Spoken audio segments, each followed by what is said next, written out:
Good evening, everyone. Happy St. Patrick's Day. I appreciate everyone being here. I apologize for being tardy. I just needed to make sure I got some calls and navigation in Borough Hall up on the 3rd floor completed before I came down. It's great to see everyone here tonight, this evening. On the agenda tonight, we have a presentation by UPK NYC and the Mayor's Community Affairs Unit on the Mayor's proposal for universal pre-K.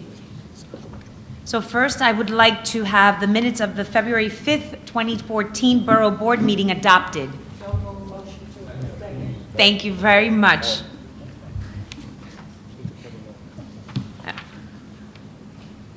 And I'm going to ask Andrew to call the roll. Okay.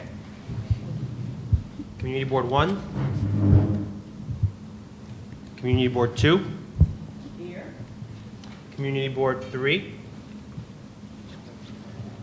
Community Board 4. Community Board 5. Community Board 6. Craig Hammerman representing Daniel Coomer. Community Board 7. Joan Buddy, representing Daniel Murphy. Community Board 8. Present. Community Board 9. President Demetrius Lawrence representing Rabbi Goldstein. Community Board 10. 11.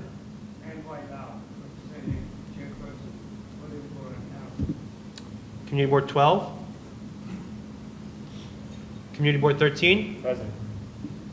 Community Board 14. Present. Community Board 15. Here. Community Board 16. Here. Community Board 17. Present. And Community Board 18. Councilmember Levin's office. Councilmember Reynoso's office. Councilmember Cumbo's office. Councilmember Cornegie's office. Councilmember Espinal's office. Councilmember Menchaca's office. Anna Maria Cruz with Councilmember Winchell's office. Councilmember Lander's office. Councilmember Eugene's office. Heather Hart, Councilmember Mealy's office. Barbara Wiggins, representing Councilmember Burlingame. Councilmember Barron's office. Councilmember Gentili's office. Councilmember Greenfield's office. Jane Perry for Councilmember Greenfield. Councilmember Williams' office. Nick Smith, the Councilmember Councilmember. Mizell. Councilmember Traeger. Councilmember Deutsch. Councilmember Mateo. Okay. Excellent.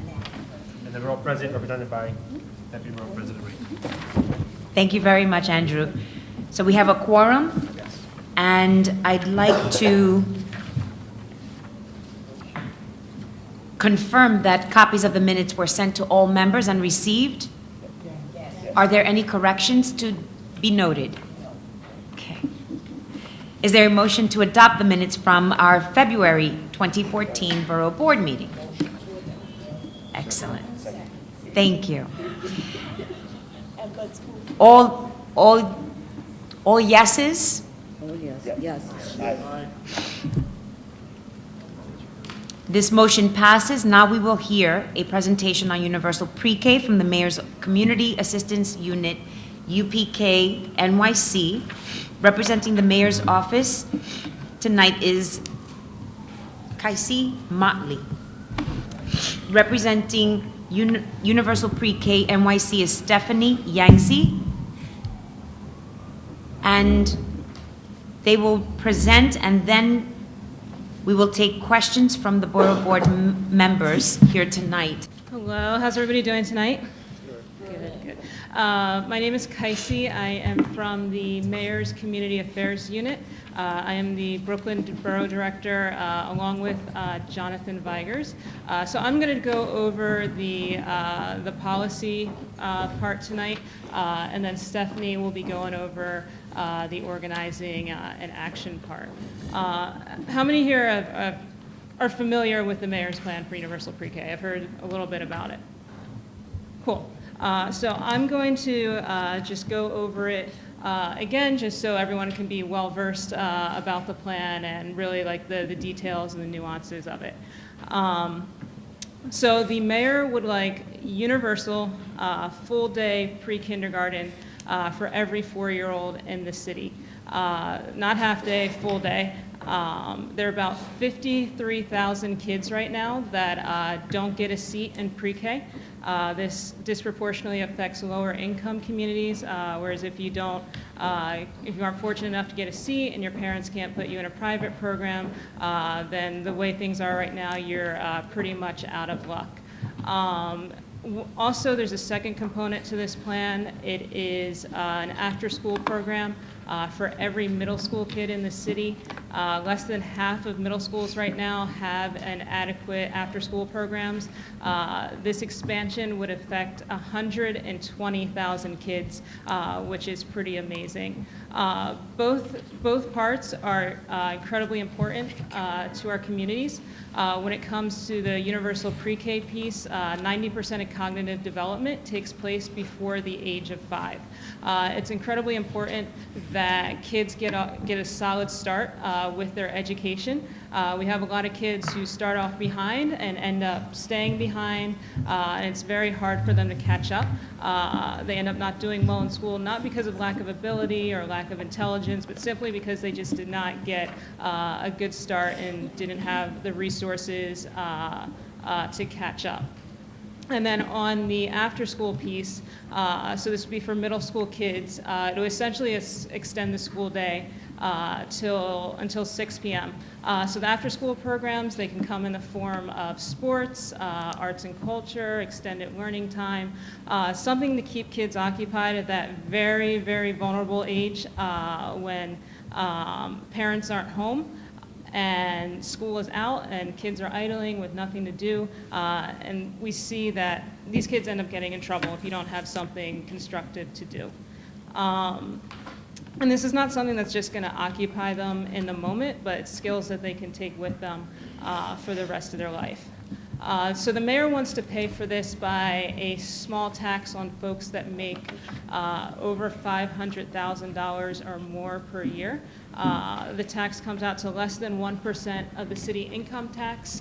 We call it the soy latte tax because that's about what it equates to, the cost of a soy latte a day or less than $3 a day. To kind of put it in perspective, if you make $50,000 a year, it's like 30 cents a day. So a very minimal amount for something that can have a tremendous, tremendous impact on our community, especially right here in Brooklyn. So we are dependent on Albany in order to get this passed. We have been doing extensive outreach to state legislators, and there has really been a show of force and support for this program. The governor is on board with universal pre-K, but he is not in favor of the tax.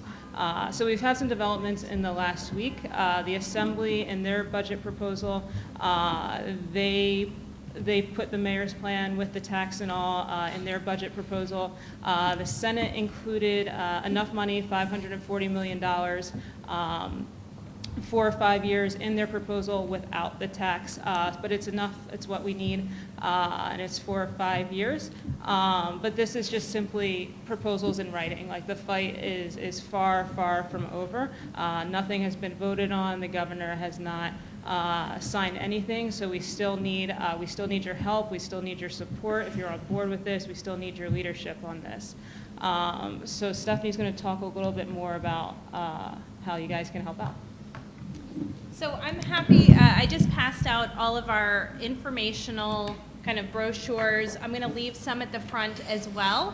This is a very comprehensive brochure that has a lot of facts and figures, pretty much answers any questions that you all may have, including a kind of a comparison between the city's plan and the current state proposal. So that should be helpful to you all. There will be extras. You can feel free to take that or the one-pager.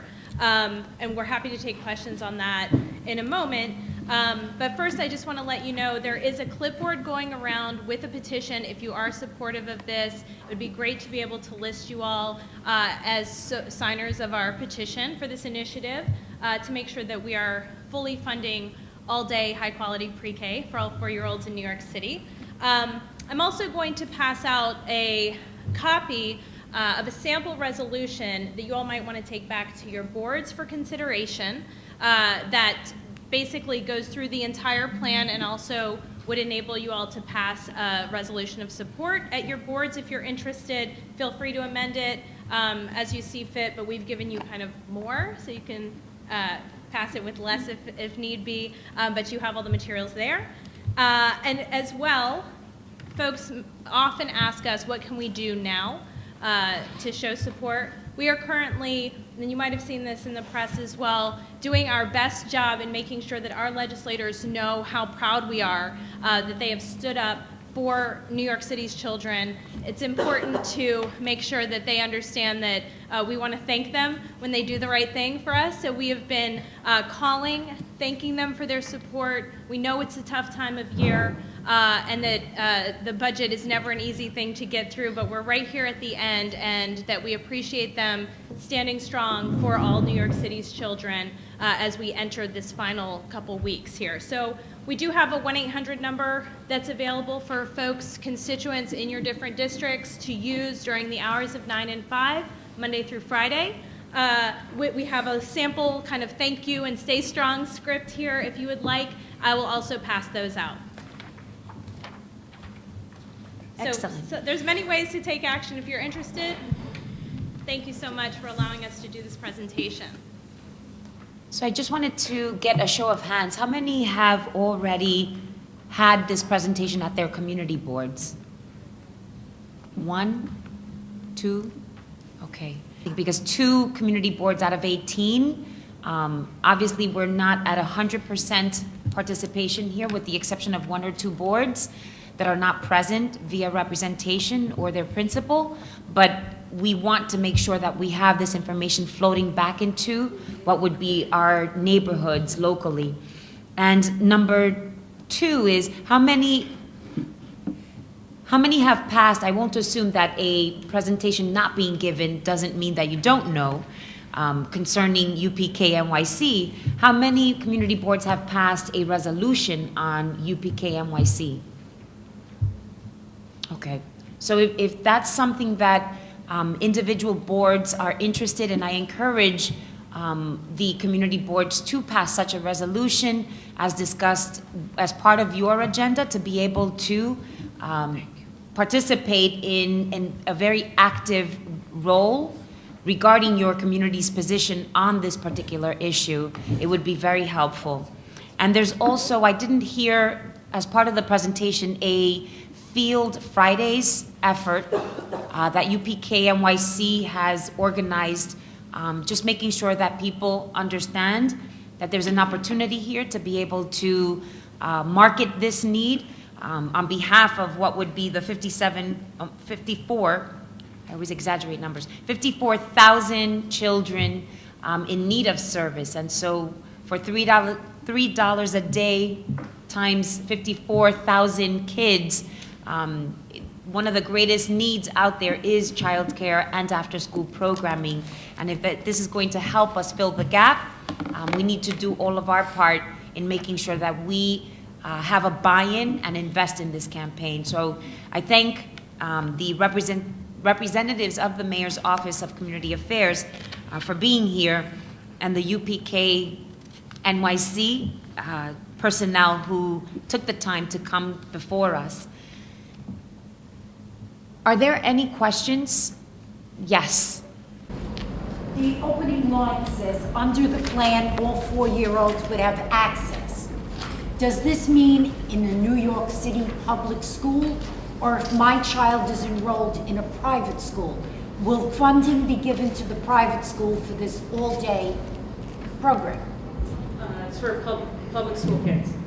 Only? Yes.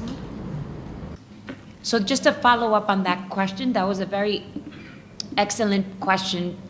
There's vouchers that are also funded through the city for childcare services, is this going to incorporate what would be vouchers as part of the 54,000 children? 100% sure, but I can get back If you to can, for clarity, because I think that further clarifies the issue of whether or not this is only for public school enrolled children, or do they include what would be private seats? Because the voucher system takes care of what would be the voucher, the publicly funded private seats. And to further follow up, we have Community Board Chair Julie Dent, who is a child care service provider. Okay, just to share, in the early learn programs under ACS, I have 2 full-day UPK programs existing now at my learning center, and they're strictly funded by the Department of Education, but they're not in a public school building. The children come in at 8 a.m. in the morning and they leave at 3 p.m. and they follow the public school system. They have the same holidays. The only difference is our teachers are paid less, of course, but they are certified teachers as well.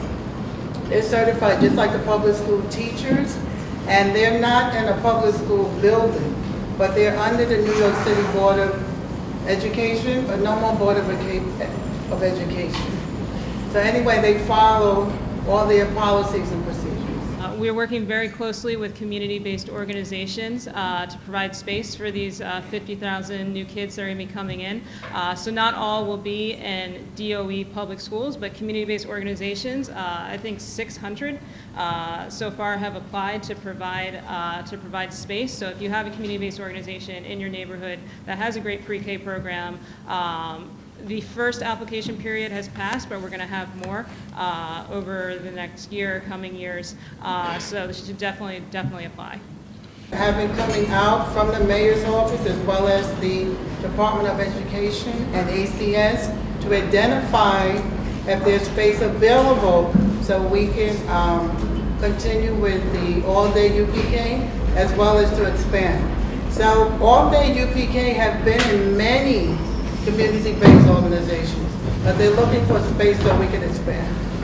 And we have copies of the Ready to Launch, this is a progress report on program and space application. There have been 2 white papers that have already been released by the mayor's office. We have copies at the front for folks who are interested in these types of details. You may have known also that we have a Deputy Mayor, Richard Bury, who has been kind of chosen to lead up the universal pre-K effort. So there are many details available. These reports are also available on nyc.gov if you all are interested. Kaisi's from the mayor's office. I'm with the campaign. So if you guys are interested in any field activities, you would reach out to me. My office happens to be at 32 Court right across the street. So if you need any materials or anything, my email is Stephanie, STEPHANIE, at upknyc.org. Andrew also knows how to get in touch with me if you all need my contact info, and Kaisi can do any presentations at the community boards you all would like. Earlier, you mentioned that there would be a tax on those earning $50,000 a year as well? No. I was just using that as an example of like scale and cost. Only $500,000 or more. So there's a sharp threshold, and below that, there's no taxation. No tax or anyone Thank you. below $500,000. Thank you. And just for further clarity, as far as the proposed seats for full-day pre-K, I'm assuming that the seats are calculated so that there's going to be all full-day seats, not half-day, considered as, not half-days coupled as 2 and considered a full day. And if people didn't understand, I'm referring to the fact that there's half-day seats, and then there's full-day seats, and there's more demand for full-day, but you get more programming out of half-day. And what we want to be able to incorporate is a full day of academic enrichment. And wraparound services are provided at a non-for-profit organization as opposed to what would be a school-based public school seat, where, as Julie Dent had mentioned, these particular programs under Early Learn daycare centers under the nonprofit status that provide a little extra, and that seat is wrapped around with services up to 6 o'clock in the evening, unlike what would be a public school setting. If school ends at 2:30, you have to take care of your child for childcare services beyond 2:30.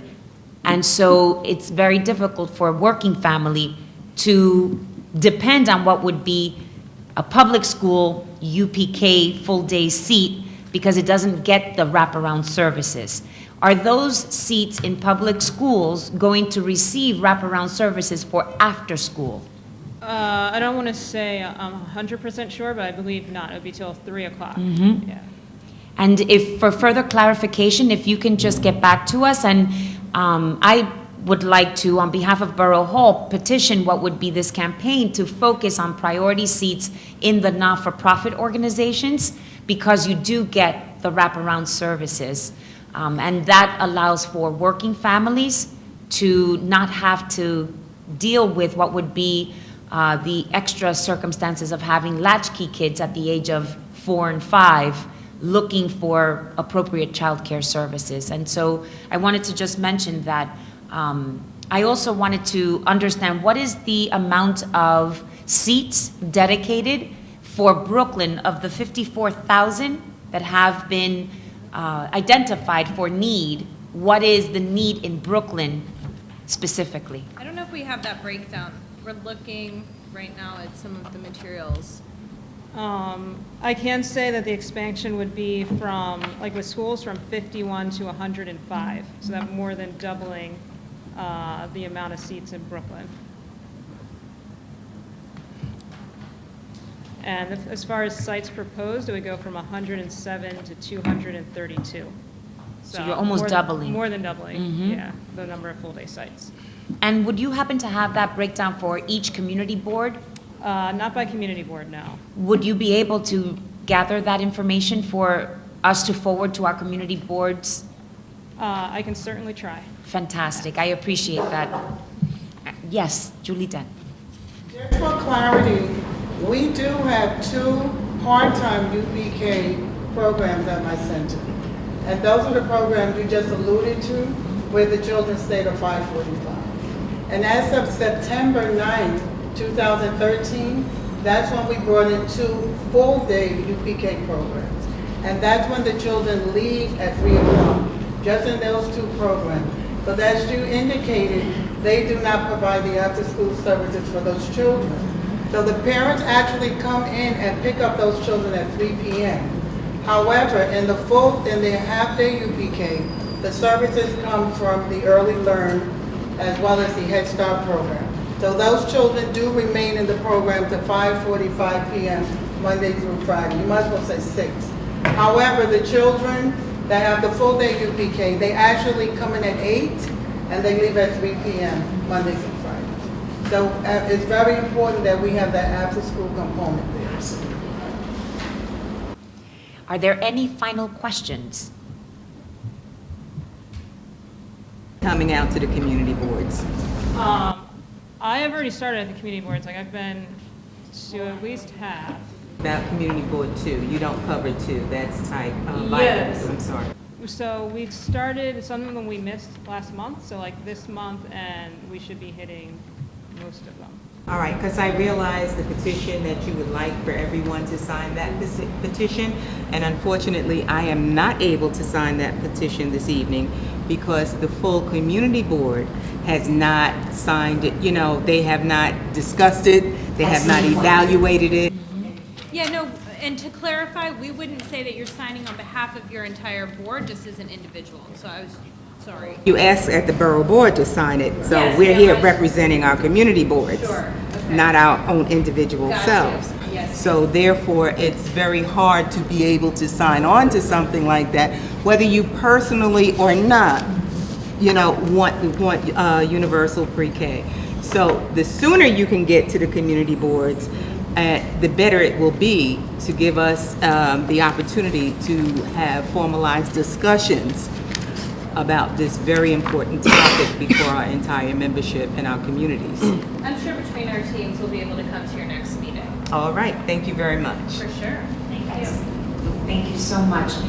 And if we could be of any assistance in scheduling these particular forums at each community board, by all means, communicate that, and we will assist every chair or district manager to be able to coordinate schedules for that presentation to be conducted in a timely manner, because if people are calling in June, things will be wrapped up by June. So the optimum time right now is to make sure that in the next 6 weeks, this is a part of your agenda, and I know the agenda gets filled very quickly, and so we don't want to miss those opportunities. Yes. K teachers, are they licensed Board of Ed teachers, or who's going to be teaching the pre-K? They'll be certified by the Board of Ed. Certified by the Department of Education? Yeah. There'll be a curriculum on that. And they are certified, they have to be certified in order to teach in the UPK program. Even the part-time UPK programs that we have now, they're all certified teachers. They have to. And I'd like to just confirm, the UPK model is utilizing the Common Core curriculum. So we're hearing from the board chair as a teacher and a director. I just want to make sure that for the record, the presentation is confirming. Yes. Okay, fantastic. So we have confirmation, double confirmation. Common Core curriculum is what is being taught moving forward, and it is important that there's an understanding as to that particular curriculum, and if that's of interest in the future as a presentation, whether that's at Borough Service Board or at the Borough Board, let us know. Thank you very much to Stephanie and Kaisi. I wanted to extend our gratitude for coming this evening, and right now, at this moment, I'd like to move on to our next agenda. This is an item that we would like to discuss and bring to the floor as a matter of revisiting what would be the revision of our bylaws. And so the charter mandates that we as a borough board get together, and at this moment, I'm not a lawyer, so I will turn to my counsel, Andrew Gennardis, who will explain each of the issues that we're trying to review and seek your cooperation and affirmation in making the bylaws or revising the bylaws moving forward. Thank you, Diana. So the issue, as you all know, we are charter mandated to meet once a month and address very particular issues that come before multiple community boards or from several city agencies. And in talking with some of you, there have been a lot of ideas or suggestions about ways that we can improve our processes and how we function as a board. And there's been some question as to whether or not we need to handle certain matters or not handle certain matters. So I thought what would be helpful is just to have an open discussion right now with everyone to kind of talk through some of these issues, to see if we can find ways to identify issues that we're having with how the board operates or functions or exists, and then we can figure out what the appropriate way to try to solve those issues are, whether it's revising our bylaws, creating an informal protocol for us to follow, or maybe even suggest certain formal changes to the charter. So no decisions really have to come from this discussion, but in hearing from several people, I thought it was good to have an open discussion with everyone, collectively as a group, to see if we can kind of find a way forward. One of the issues that came up was the issue of notice. You know, our bylaws requires 10 days notice for any issues requiring a public vote. And it was brought to our attention that in order to provide that notice, it then has to be put in the city record prior to those 10 days, and they require a certain calendared amount. A couple, I think it's like 10 days before they're required to run it. So the issue was brought up was maybe we should revise our notice requirement and maybe lower it to 5 days. That gives people who need to present before the board more time to get their matters before us, giving us more time to then put it in the city record and notify it, notifying the public as we're required to by the charter, but that would be a proposed revision, or some other number. Maybe someone wants to propose a different issue. But that was one thing that came up for discussion. The other thing that was brought to our attention, and we can discuss each of these in turn, was relating to the fact that some months we do not have an issue that we need to vote on, such as this month. We don't have an issue that the board has to vote on. And the question is, well, why do we have to meet? Well, the charter requires us to meet. And because most of the people who come to Borough Board are also attending or send representatives to the Borough Service Cabinet meetings, it was brought as a suggestion, maybe we could kind of combine both meetings and do both on the same day. Do Borough Board first, gavel in, do our business, gavel out, and then open up the Borough Service Cabinet meeting, gavel in, do our Service Cabinet meeting, and then gavel out. But that's for us to decide as a group, whether we think that's an appropriate or an effective way to try to operate, since we do have these dual charter mandates to operate both the Borough Board meetings and the Borough Service Cabinet meetings. So I'll stop there. You can feel free to chime in on either of those two suggestions, or if you have concerns of your own you want to bring up, we can discuss as a group. It's an open discussion, so I turn open the floor. I'll open it up, Andrew. Alvin Burke, 414. I'd argue strenuously against shortening the notice requirements on land use items. I think our obligation is to fully understand them as a board, and reducing the time from 10 days to 5 days would seriously damage that ability. Do we want to separate the two matters that Andrew has just discussed? Okay, so we're going to stay on topic.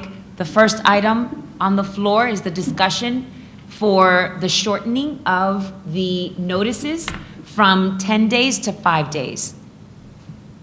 Yes. I'll play devil's advocate. I don't see any reason why there shouldn't be consideration to shortening the timetable, provided that there be additional means of notice and outreach. For example, it's not written in the bylaws, but perhaps it should be that hearing notices should be published on the Borough President's website as another manner of notifying the public.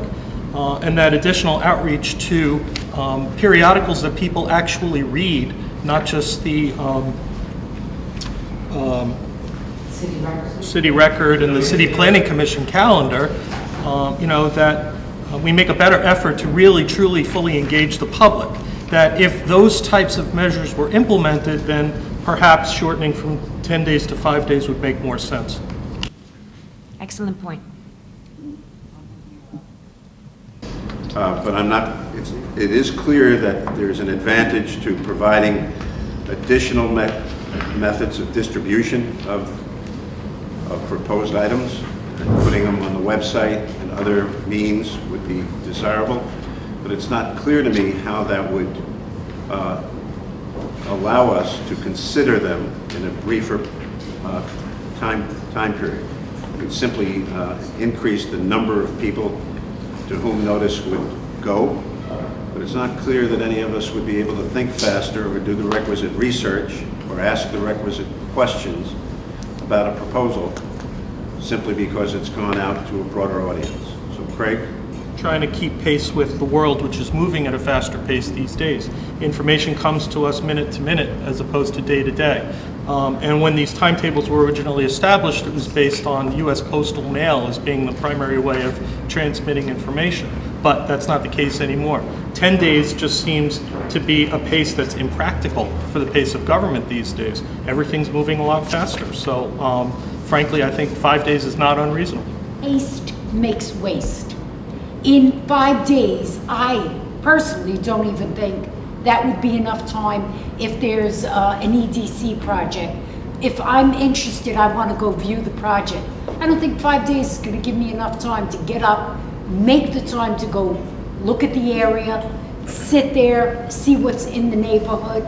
I don't think 5 days is advance enough notice. It reaches the Borough Board. Will any community boards affected already have taken a vote on land use items? So will it have already come before the community boards at that point? I think we were going to have a community board chair actually speak. Community board meeting, the phone will ring. Oh, I found out from a neighbor this was going on. I didn't have a chance I didn't know I didn't have a chance. You do have a chance, come to the Borough Board, which if they had advance notice, would come to the public hearing at the board, at the Borough Board? Shirley McRae, Chair of Board 2. I have to concur with both Teresa and Alvin as far as the number of days that's needed. I don't think that, and Craig, I know that we're in the age of technology and whatnot, but everyone has not caught up with the age of technology. And there's just simple things that happen to people when we have the 10-day notice. Oops, I was on vacation. Oh my God, I forgot. Oh my goodness, I didn't have enough time. And that's 10 days. So can you imagine the havoc that would happen in 5 days? And this is just speaking of frontline people as far as the committee meeting is concerned, as far as getting our membership out to view the sites, to have time to dissect what's going on with them and get back. You're still, no matter how fast technology moves, you still have one thing that you always will deal with, and that's the human element. And I'm sorry, as far as technology is concerned, the human element will throw a curveball in it every time. That's my say, 10 days. I just wanted to ask, what specific section is addressing this? I'm just not as familiar. In Section 5, Article 5, Section 2, subsection C, for all actions resulting in acquisition of property by the city, whether by condemnation or otherwise, to the owner or owners of the property in question, mail by certified mail, return receipt requested to the last known address of such owners or owners as shown on the city's tax records, not later than 10 days prior to the date of the hearing, is what we've been operating under. Yeah. Any further comments on the first matter? Just for the record, the 5 days was not my suggestion. Oh, I was know. merely supporting the concept. You said devil's advocate. I still do believe that we should be looking to make supplementary means of outreach wherever possible, because the bylaws didn't factor in, the changes in technology over time. And I think everyone is agreeing that we need to have better ways of, and efficient ways of making sure that the notices are reaching with accuracy the public. And so making sure that the bylaws, at the very least, include what would be modern day technology uses and any other suggestions that you would like to amend the bylaws on public outreach notices, let us know. Moving on to the second matter, the issue is whether or not we combine the Borough Service Cabinet meeting with the Borough Board meeting so that we open executive session for meetings on the Borough Board, we vote, we close out, and we move into executive session for Borough Service Cabinet meeting. We discuss and vet and close out.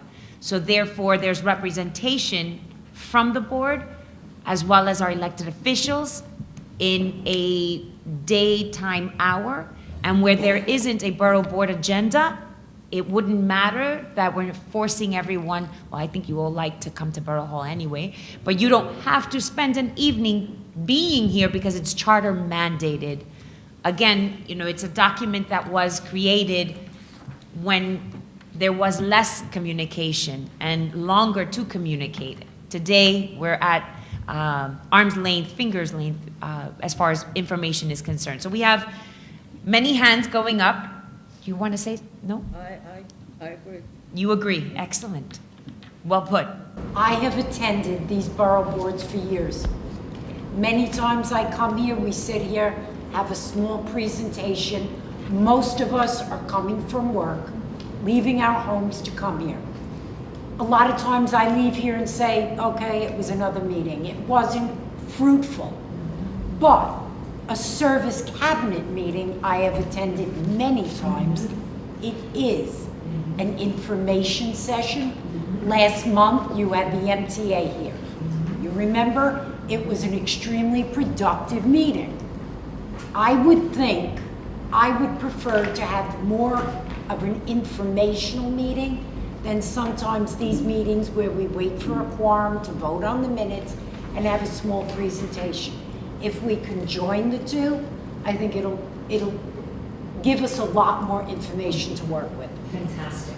Just Yes. would like to call to the chair's attention, it's my belief, I can't verify this, that borough service cabinets enjoy a different status under law than borough board meetings, in that borough service cabinets are considered working meetings. They are not governed by the open meetings law. They're exempt from that requirement. So it could create some logistic problems. I know you mentioned invoking executive session, but I'd like some opportunity to think through the implications of this Absolutely. suggestion. In regards to that particularly, you're right, borough service cabinets are not subject to the open meetings law. So we would, in theory, and this is just all a proposal, this is nothing firm or we need to do this, we would hold the borough board meeting subject to the requirements of the open meetings law. We'd have it on tape as required by the new city council law. And then we would close the meeting out and then wait 2 minutes and then begin afterwards a separate meeting for the borough service cabinet. Different. But to play that out, that would probably cause the borough board, borough service cabinet combined meeting to be held during the daytime hours.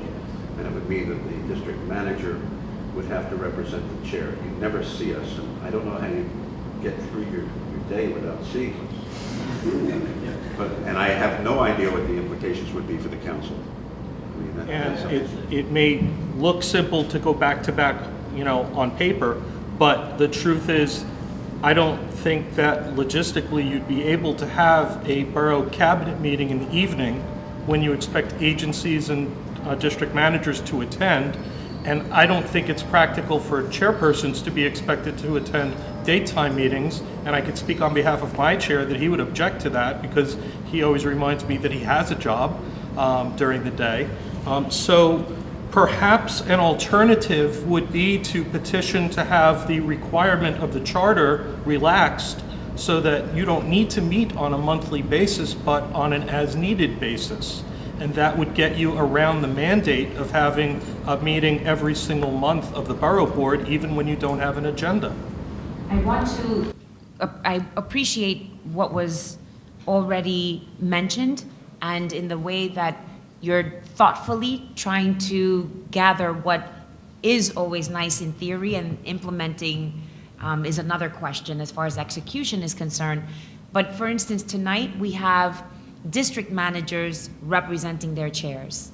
And that's a perfect segue into realizing that perhaps trying to coordinate what would be the logistics of combining the two meetings so that we are productive, efficient. I'm not trying to take away from the chair's role.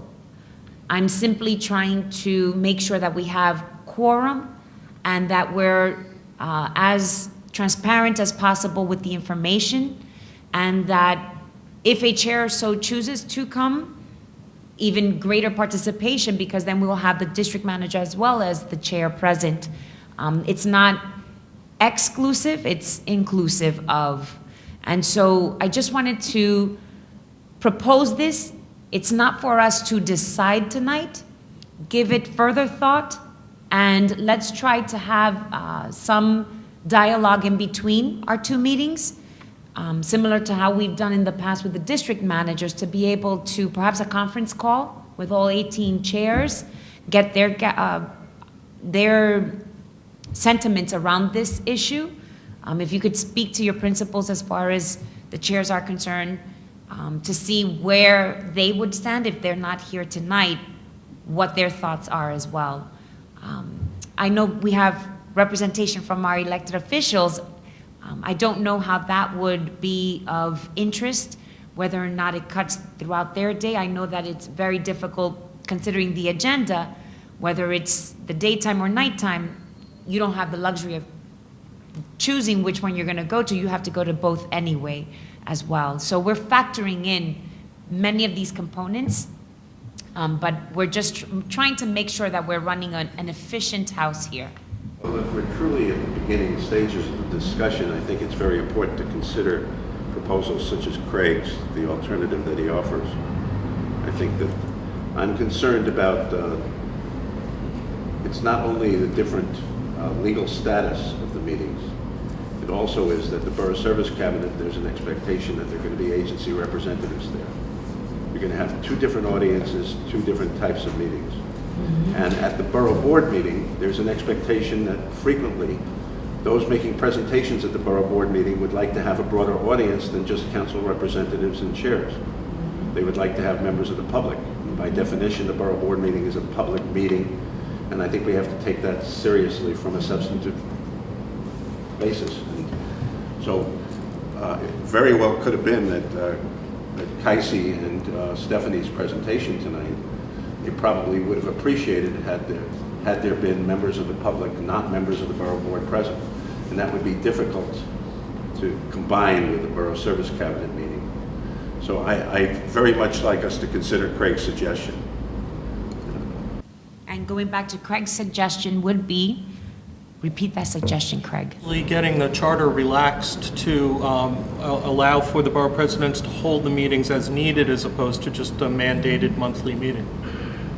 So that is duly noted. We will have council look into the charter language, and if there's any further suggestions as to charter revision language that would assist us so that you're participating in this process, please feel free to contact Andrew. In effect, I think that had actually become the practice of the last administration here at Brooklyn Borough Hall for fairly frequently canceling Borough Board meetings for lack of an agenda. And I would be curious to know, best practice-wise, whether the other 4 boroughs have mandated monthly meetings, or maybe... Yes, they do. I served on 2 boroughs. And they do it every single month, month in, month out, with no exception whatsoever. Because I would imagine that, the precedent has already been set for doing it on an as-needed basis as opposed to a mandated basis, and maybe it's just simply time that the charter catch up to the actual practice. Absolutely. The charter does not allow for any alternate mechanism by which to hold these meetings. That's the right way to describe it. The charter requires us to meet monthly. No exceptions, no questions asked. It's my understanding that in the prior administration, they just did not hold meetings and were not charter compliant. Whether they received any blessing from above or however else it was done that way, I'm not aware of any decision that gave them that. I think they just didn't hold the meetings. And I think that still makes them not charter compliant. As Alvin and my other colleagues know, there are no charter meetings. The only time I remember is a snow day. I do not remember month after month not coming here. I know looking through Borough the old boards files, were going on every month. There are months looking at the old files where there were no meetings. I know that for a fact. July and August. Andrew, are discussions similar to tonight's discussion going on in the other boroughs? To my understanding, I know that Queens and Manhattan are discussing ways that they can make their borough board more effective and efficient, and how they can modernize things. So I don't know to what extent those discussions have taken place already, but in speaking to our counterparts, I know that has been a concern of theirs as well. Well, I would simply ask that you keep us apprised of such discussions as we move through this process, please. Absolutely. And this is just this is not meant to suggest any particular changes. This is more, let's make sure that we're doing what we need to do and to make this body as effective as we need it to be. So this is a very informal discussion. It's the very beginning stages of this process. I just want to stress that. Since we're in this age of technology, on the months when we do not have anything to vote on, is there anything, and I have not read the charter regarding this, so I'm just going to throw this out there, that says that we actually have to come to Borough Hall to have this meeting? It says we have to meet.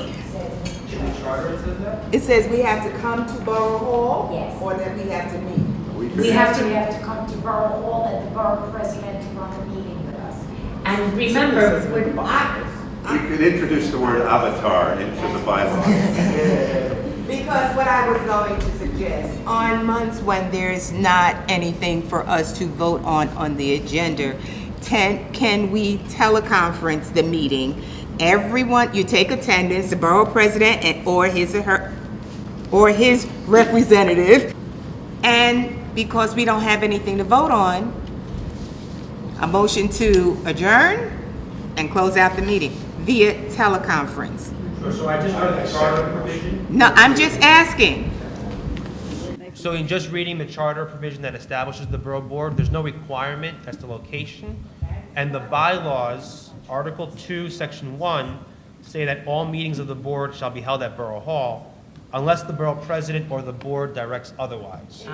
So we do have it right there in our ability to do teleconferencing when there's not a need for us to meet. Now that's a team working for One Brooklyn. So let's give this some further thought. I think we have a resolution on the floor. We will put this in writing, suggest language as to how to amend the bylaws. And actually, we wouldn't even need to amend it.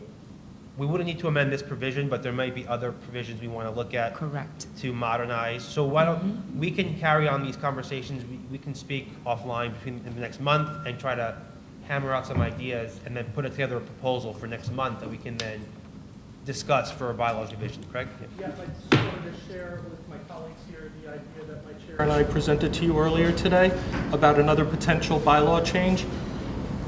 We know that the bylaws and the charter requires a somewhat unusual voting procedure for land use items at the Borough Board, where all of the council members get to vote, but only the affected community board gets to vote. Now, that is not only in the bylaws, but that is a charter provision.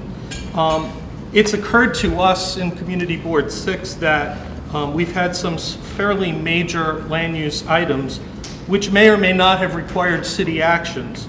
Things like the Brooklyn Bridge Park, which is in Community Board 2 on the border of Community Board 6. Things like changes at the Park Slope Armory, which is in Community Board 6, but on the border of Community Board 7. And of course, things like the Barclay Center, which is in Boards 2 and 6, on the border of Community Board 8. That bordering community boards may want to be able to weigh in a meaningful way beyond just participating in a discussion prior to a vote. And we know that we won't be able to single-handedly change the city charter in that respect, and the bylaws flow straight from the charter language. But we wanted to put this on the floor that, it seems unusual that only the affected community board gets to vote when all of the borough's council members get to vote on the same item, not just the affected council member. That perhaps we should take a look at, whether there could be some higher stature given to bordering community boards that may want to weigh in. An example that my chairperson put out there was that maybe the voting record ought to include the affected community boards, even though their vote may not count. It should still be carried over in the record itself. And if everyone feels strongly about this, maybe this is another area that we might want to push for a full-out charter revision for. That all of the community board chairpersons get to vote, like all of the council members get to vote on all land use items. So we're just putting that out on the floor for conversation. Come up with a proposal for how to handle proposed actions within the regional parks. Explain that again? Sorry, man. Something happens at Prospect Park? Yes. We're talking about Prospect Park, where Board 6, Board 8, Board 9, There is no jurisdiction. 7, 14, and consequently the oversight, if any, by the Borough Board is not specified. I don't believe so. It may be by it may be by executive action. I mean, I'd leave that up to you to research it. We took a vote, I believe, at the February meeting that affected Prospect Park. I forget the details of it offhand. But was it a voluntary vote as a result of the mayoral policy, or is it built into the charter? I believe the reason it's a little unclear is because technically the charter requires us to vote on matters that affect more than one community board, and because Prospect Park kind of sits over 4 different boards without actually being a part of any of the boards, it was the office's determination that would meet the requirement in the charter that any issues affecting more than one board come before the Borough Board for a vote. Well, I guess what I'm getting at is I think we may want to look at whether there is a need to codify that. Sure.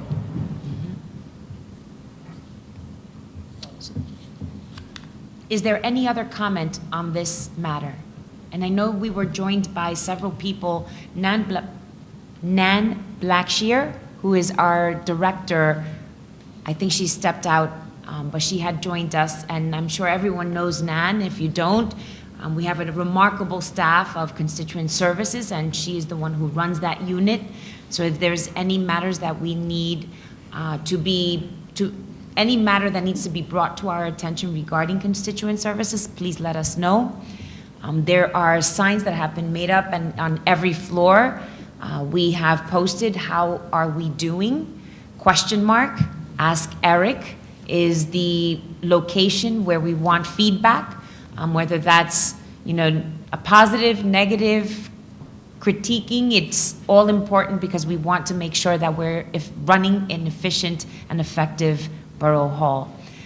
In addition to that, I just wanted to express my gratitude to Anthony Drummond, who has to sit and listen to all the minutes and type them. And he has to smile as he's doing it. He can't. Correct. And that is why you have accurate, hopefully 100%. I won't say there's never any mistakes, but we learn from our mistakes and they're welcomed. But he is the one who sits through grueling hours of making sure that that gets done on top of everything else that has to get done with policy. And he was an intern graduating in May. He's become full-time staff member in Borough Hall, having served in our Borough Hall as an intern for how long? A year and a half? 6 months? Look at that. Internships work to your benefit, people. And so we are very pleased to have him as a full-time employee. Upon his graduation, he's going to be receiving his urban planning master's degree in transportation. And Andrew Gennardis, who is our new counsel to Borough Hall, he's been working under the fire here, and we want to thank him because it's not easy working with a team of 60 protecting all of us, not just the Borough President and this institution, which we beloved very much. And all the work that we put into making sure that the community boards are functioning.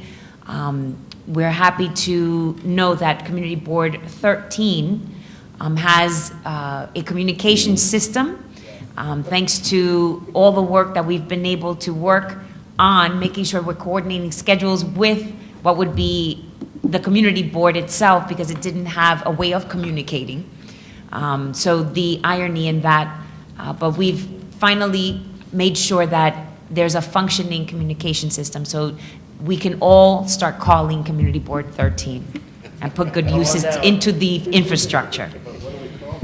And I wanted to just ask, is there any member of the Borough Board who has any old business to bring to the table at this moment?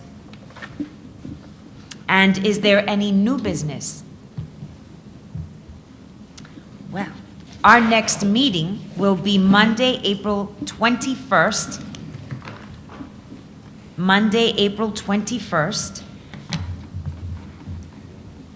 And I'd like to call a motion to adjourn today's meeting. Thank you very much. It's always a pleasure to be here with you. Enjoy the rest of your St. Patrick's Day.